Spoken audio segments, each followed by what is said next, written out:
an area of 21.6 square kilometers or 8.34 square miles was just incinerated by pyroclastic flows, where what was beforehand pristine forests now has petrified lifeless trunks standing in their place. While what I just described is the maximum estimate of the damage caused by yesterday's major volcanic eruption of the Lewotobi volcano, I'm fairly confident that a figure of at least 70% this size represents a lower bound.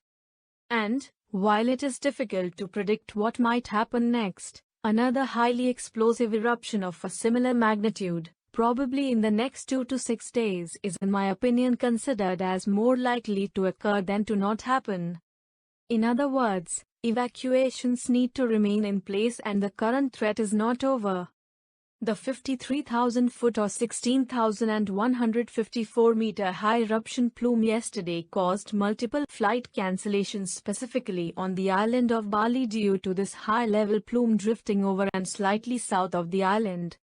In fact, there may be additional flight disruptions today as the plume drifts between Christmas Island and Jakarta.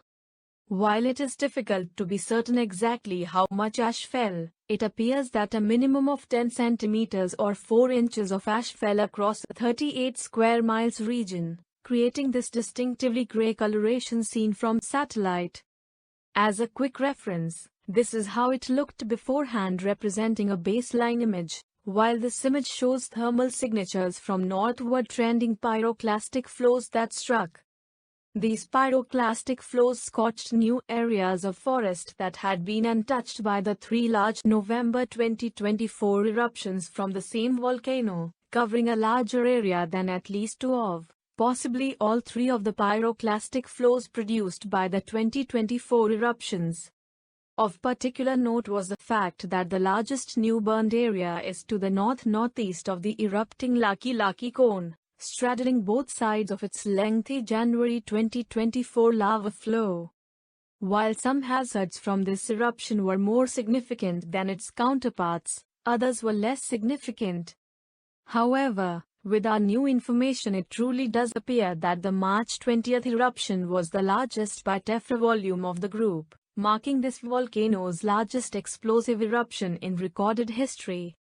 The initial mushroom cloud it generated during its peak eruptive phase was quite large, measuring somewhere between 49 and 65 kilometers wide. For a quick comparison, the very upper end of this range, as I am still verifying initial data and removing noise, would be about the same mushroom cloud size as the one produced by the 1980 eruption of Mount St. Helens.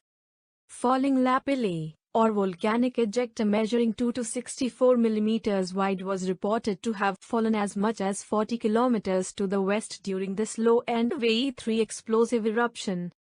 At the present, Lewotobi is only producing a weaker 10,000-foot or 3,048-meter high eruptive plume, but this weaker activity is not likely to last. Right now, Lewotobi's summit vicinity seemingly has 2 weak points.